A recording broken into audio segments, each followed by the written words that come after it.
I'm Brie, and I'm a funeral director at one of the largest human composting facilities in the world. And today I'm here to talk to you about the difference between cremation and human composting. In the interest of giving you a visual, I have here what I would call my crematory, or what's known in the industry as a retort. And then the individual would be placed inside of a box that's either cardboard or pressed particle board with a cardboard lid, sometimes even a casket that's wood, where that would go into the crematory with the person inside. So imagine the person's inside, we go into the crematory, the doors are closed, we hit all the appropriate knobs to ensure that the cremation is going to go the way it should, and it lasts about 2.5 to 3 hours total for most people. What's left after the cremation has done its job are bones. And what they do is they actually sweep out the bones from the crematory. They break them down into that fine powder that is then returned as cremated remains. So cremated remains are bones.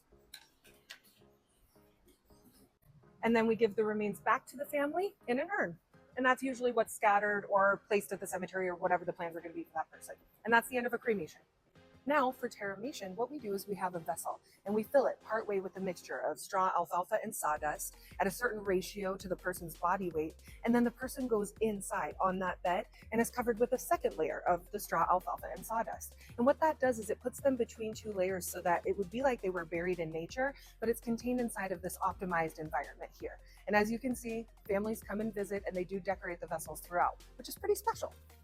Over the next 60 to 90 days, we are monitoring the individual constantly for moisture levels, to ensure air is flowing through the vessel, and to check the temperatures just to make sure that all pathogens are being made inert through this process. The body undergoes a slow and gentle transformation.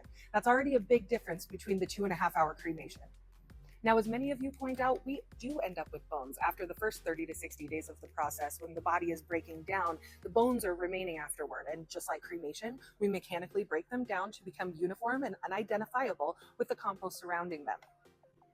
And once the terramation is complete, we are returning life-giving soil. So the energy that people have that during cremation actually goes up the smokestack, and all of that carbon is actually sequestered into the soil alongside the magnesium and the phosphates and everything that the earth loves. So we're returning something nutritionally dense and life-giving to the family. It's a real transfer of vitality of their person, and people love seeing their loved one's life live on this way. So that's the biggest differences between cremation and terramation. If you have questions, please ask them in the comments down below. I'm happy to do more videos clarifying the differences. A lot of you have asked about cremation. A lot of you have asked about green burial. So if you want to know more, hit us up in the comments down below.